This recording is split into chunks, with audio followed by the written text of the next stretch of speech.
Assalamualaikum warahmatullahi wabarakatuh. Anak-anak, marilah kita panjatkan puji syukur pada Allah Subhanahu wa taala karena pada hari ini kita diberi kenikmatan kesehatan sehingga kita dapat mengikuti daring dalam keadaan sehat walafiat. Shalawat salam kita curahkan dumateng junjungan Nabi Agung Sallallahu Alaihi Wasallam yang kita nantikan syafaatnya. Anak-anak, sebelum pembelajaran kita mulai, marilah kita berdoa. Semoga dengan doa ini kita mendapat manfaat dan barokah, dan semoga kita dijauhkan dari COVID-19 dan semoga cepat berakhir. Untuk itu marilah kita berdoa, kita mulai. Berdoa mulai. Bismillahirrahmanirrahim. Rabbi tu billahi robba wa bil islami dina wa bi muhammadin nabiyya wa rasula. Rabbi zikni ilman waj'alni warzuqni fahma bi rahmatika ya arhamar rahimin. Amin ya rabbal alamin. Anak-anak, di sini saya akan melanjutkan pembelajaran yang kemarin sudah disampaikan oleh Bu Elis. Ini untuk hari ini, untuk pembelajarannya yaitu menelaah teks eksplanasi berupa paparan kejadian suatu fenomena alam ya, yaitu nanti yang diuraikan strukturnya dan gagasan pokoknya. Anak-anak, untuk pembelajaran ini yaitu kompetensi dasar yang harus kamu kuasai. Yang pertama 3.10 menelaah teks eksplanasi berupa paparan kejadian suatu fenomena alam yang diperdengarkan atau dibaca. 4.10 menyajikan informasi dan data dalam bentuk teks eksplanasi terjadinya fenomena alam dengan memperhatikan strukturnya. Next. Pengertian teks eksplanasi kemarin sudah diterangkan, sudah disampaikan berkali-kali. Ini saya ulang kembali. Teks eksplanasi adalah teks yang menjelaskan fenomena alam yang terjadi dan menjelaskan sebab akibat suatu peristiwa, baik itu berkaitan dengan alam, sosial, ilmiah ataupun budaya. Jadi fenomena alam itu bisa berupa bencana alam, anak-anak, misalnya seperti tanah longsor, tsunami, gempa bumi dan sebagainya. Next. Di sini ada contoh teks eksplanasi. Nanti setelah kita baca, nanti anak kita latihan untuk mencari strukturnya ya, dan gagasan pokoknya. Itu temanya yaitu banjir. Banjir termasuk salah satu bencana alam yang dapat mempengaruhi kehidupan manusia serta menimbulkan kerusakan. Banjir merupakan luapan air yang besar yang mengenangi suatu daerah tertentu. Peristiwa luapan air masuk ke kawasan pemukiman akibat sungai tak lagi mampu untuk menampungnya. Suatu daerah disebut banjir apabila mendapat air dengan jumlah yang cukup banyak dan menggenang. Next. Terjadinya banjir bisa disebabkan karena dua faktor, yakni faktor alam serta faktor manusia. Faktor alam bisa berupa curah hujan yang tinggi, letak daerah yang lebih rendah daripada permukaan laut. Sementara dari faktor manusia berupa kegiatan pembalakan liar atau penebangan secara liar dan pembuangan sampah yang dilakukan sembarangan. Banjir bisa menimbulkan kerugian yang besar bagi manusia, baik secara moral maupun material. Lanjut. Sarana dan prasarana pun ikut rusak, porak-poranda yang kemudian tak bisa digunakan lagi. Bahkan bisa-bisa nyawa manusia yang melayang sia-sia akibat terjangan banjir. Oleh karena itu, sebagai manusia, kita hendaknya selalu menjaga alam yang bertujuan untuk mencegah terjadinya banjir. Karena menjaga lingkungan agar tetap lestari merupakan tugas utama kita semua manusia. Next. Ya, sekarang dari bacaan di atas, mari kita belajar untuk mencari struktur teks tersebut.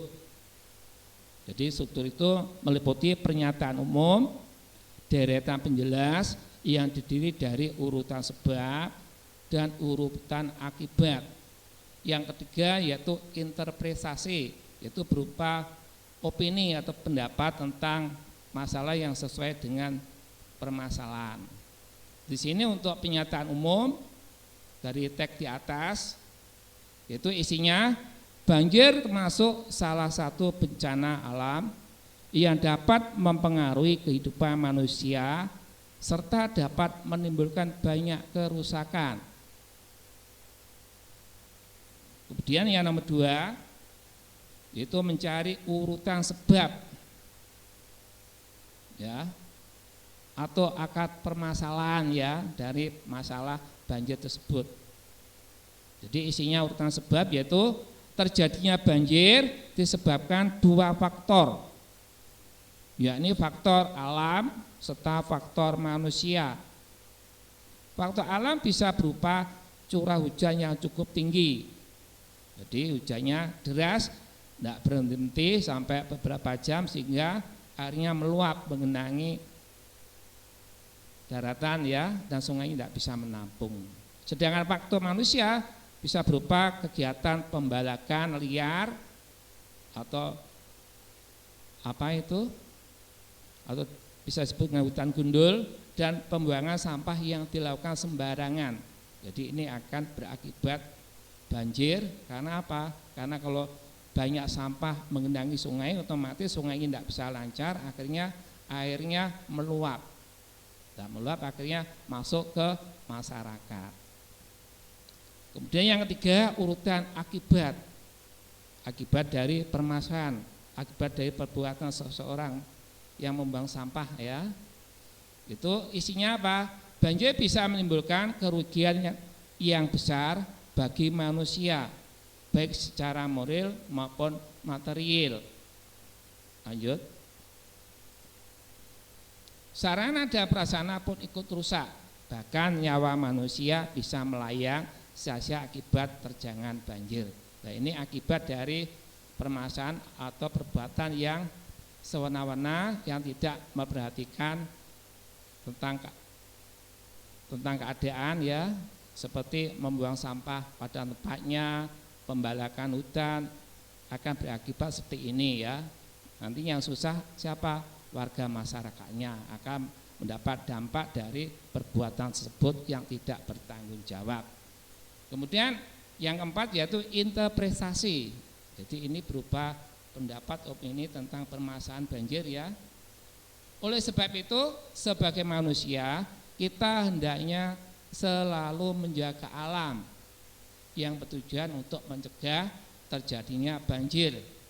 Karena menjaga lingkungan agar tetap lestari merupakan tugas utama kita semua manusia. Jadi kita diwajibkan untuk menjaga alam ya. Jadi tidak boleh menebang hutan secara liar atau pembalakan hutan. Kita harus membuang sampah pada tempatnya, tidak boleh membuang sampah di sungai sehingga membuat sungai tidak bisa lancar sehingga airnya meluap.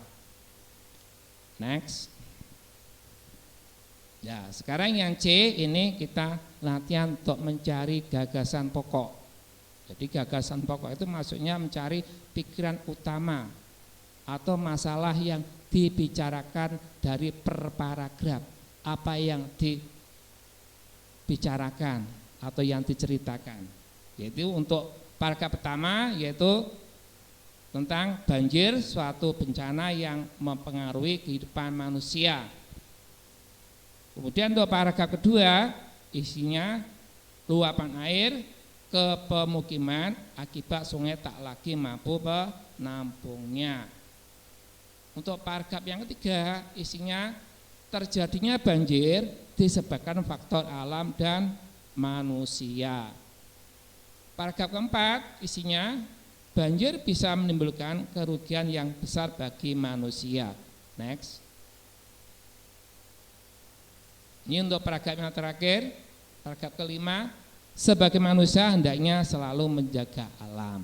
Itulah cara mencari gagasan utama per paragraf dari bacaan di atas. Next. Nah, ini untuk tugas siswa yang nanti harus dikerjakan. Nanti anak-anak itu yang pertama yaitu membaca teks eksplanasi di bawah ini ya. Soalnya saya bacakan ya. Temanya tanah longsor.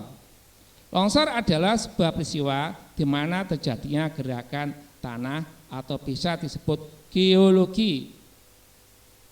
Hal ini terjadi karena adanya pergerakan massa batuan atau tanah dengan berbagai tipe dan jenis seperti jatuhnya berbatuan atau gumpalan tanah. Ini paragraf pertama. Paragraf kedua, tanah longsor bisa terjadi karena dua faktor, yaitu faktor pendorong dan faktor pemicu. Faktor pendorong merupakan faktor yang mempengaruhi kondisi material sendiri, sedangkan faktor pemicu adalah next, faktor penyebab bergeraknya material tersebut. Kemudian paragraf ketiga, di Indonesia sendiri peristiwa ini hampir sering terjadi. Kebanyakan disebabkan oleh gempa sehingga menggerakkan lempeng bawah tanah sehingga mengakibatkan lempeng bawah permukaan tergeser sehingga menimbulkan pecahan dan terjadinya longsor. Dan paragraf keempat, ada banyak hal yang memicu dan menyebabkan terjadinya kelongsoran. Baik itu diakibatkan oleh alam atau ulah manusia itu sendiri. Di antaranya tingginya curah hujan. Jika musim hujan dengan durasi lama maka akan terjadi penguapan air di permukaan tanah dalam jumlah besar. Next. Setelah penguapan maka muncul pori-pori atau rongga tanah. Kemudian terjadi retakan di permukaan. Saat hujan air akan menyusup bagian yang retak, kemudian terjadilah longsor. Ini untuk paragraf 5. Untuk pencegahan longsor bisa menggunakan pohon. Hal ini akan banyak membantu dengan cara menyerap air hujan sehingga bisa meminimalisir. Akibat dari bencana ini tentu kita sedikit kerugian. Paling parah adalah korban jiwa. Selain itu kerugian materi seperti kehilangan rumah, tanah, harta, benda yang harus direlakan karena tertimbun oleh longsoran. Ini paragraf terakhir. Jika mendengar suara gemuruh besar di dekat Anda, segeralah menuju ke tempat dataran stabil. Jangan pergi ke pinggir tebing, karena itu sama saja seperti bunuh diri. Next.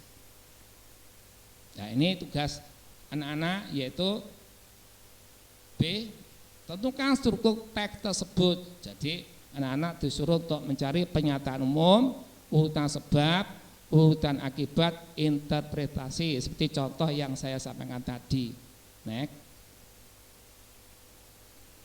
Kemudian terakhir tentukan gagasan pokok dari tiap-tiap paragraf. Jadi paragraf pertama apa gagasan pokoknya, paragraf 2, 3, 4, 5 sampai terakhir. Next. Tugas dikerjakan di kertas folio dan hasil pekerjaannya dikumpulkan di sekolah, beri nama kelas dan bidang studi dan berikan pada gurunya. Ini untuk pengirimannya yaitu bisa lewat HP ya. Jadi tugas dikerjakan di kertas folio, kemudian difoto, kemudian dikirim ke gurunya masing-masing lewat WA. Jadi tidak langsung dikumpulkan di sekolah, tidak ya. Jadi dipoto lewat HP ya. Selamat mengerjakan, semoga bermanfaat dan barokah, amin. Demikian pembelajaran ini saya akhiri sekian. Assalamualaikum warahmatullahi wabarakatuh.